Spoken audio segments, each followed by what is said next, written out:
आपण जर बाहेर शिकायला असतो, पुढे जर घरात कोणी नसेल आणि जर समजा आपल्याला की वांग्याची भाजी बनवायची, आपल्याला एकट्यासाठीच बनवायची असेल, बाहेर शिकायला असाल आणि तुम्हाला काही स्वयंपाक येत नसेल, हॉस्टेलला असाल, मेसला असाल आणि तुम्हाला बनवून स्वतः बनवून खायचं आहे, तर बघा तुम्ही कसं छान बनवतो भाजी. सुरुवातीला ना आपल्याकडे थोडासा कांदा घ्यायचा, तो चिरोईचा मस्तपैकी कचकच कचकच कांदा चिरून घ्यायचा.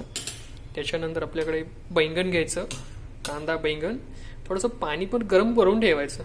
का तर गरम पाणी भाजीत टाकलं तर ती जी भाजी असते ती भाजी स्वादिष्ट होते, त्या भाजीचा स्वाद जात नाही. त्याच्यासाठी आपण गरम पाणी भाजीच्या फोडणीमध्ये टाकायचं. म्हणून आपण पाणी गरम, त्याच्यामध्ये थोडंसं तेल टाकू,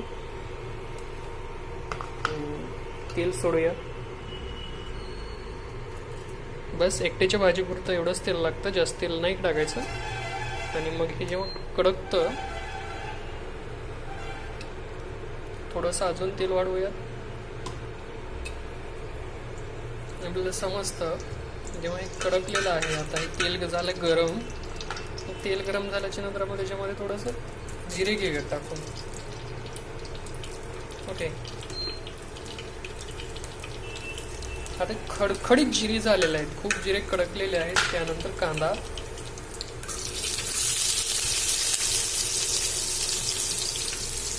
कांदा टाकून घेऊया.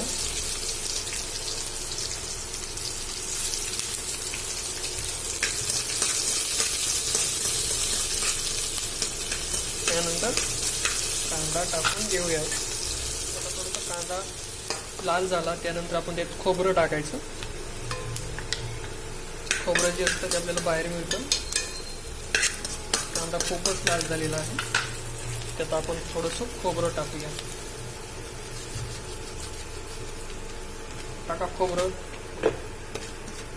नीट टाकायचं. जरा तोंड इकडं बघायचं आपल्याकडं, थोबाड दुसरीकडं नाही बघायचं. त्यात थोबाडात कांदा टाका. टाकला बरं, ठीक आहे. कांदा टाकल्याच्या नंतर जरा वाटण असतं ना, वाटण लाल, वाटण फेकायचं मध्ये, कळलं का? टाका वाटण.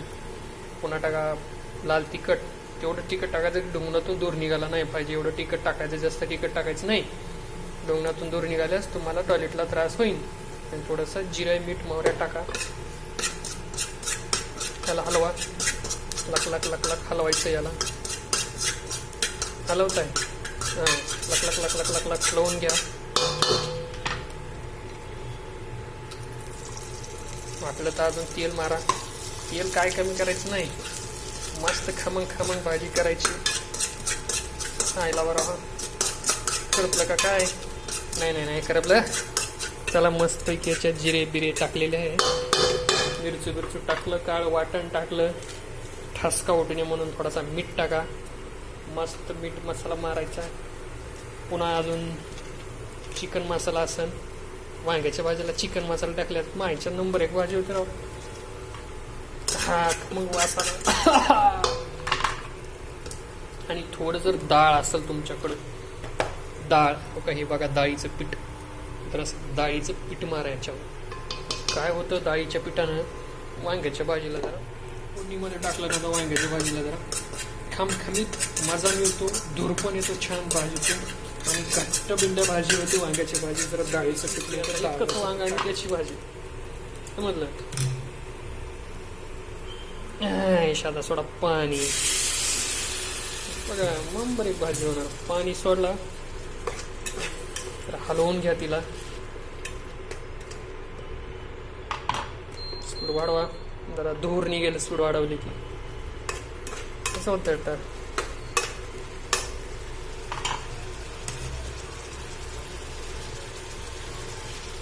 परत थोडंसं पाणी टाकून द्या, त्याला उकडायला सोडून द्या. आता थोड्या वेळाने ते उकडून निघेल, मस्तपैकी नंबर 1 भाजी होऊन जाईल. एकट्यासाठीच भाजी बनवायची आपल्याला, एकट्यानंच खायची. मस्त खमंग खमंग भाजी उकडून जाते, काय टेन्शन नाही. भाजी उकळत आली ना, तर काय करायचं, भाजी उकळत आली, भाजी उकळली, मग शेंगदाण्याचं थोडंसं कूट टाकून द्यायचं. बिलकुल शेंगदाण्याचं कूट टाकायचं. बरोबर, म्हणावं शेंगदाण्याचं कूट, शेंगदाण्याचं कूट टाकून द्यायचं.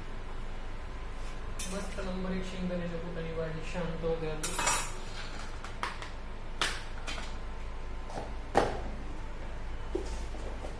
ओके, शेंगदाण्याचं कूट टाकलं. भाजी नंबर 1 तोपर्यंत शिजू देते. तिकडे शिजायला तिला ठेवून द्या. थोडा वेळ कमी स्पीडवरती झाकून ती शिजपर्यंत आपण चपात्या करून घेऊ. मस्त नंबर 1.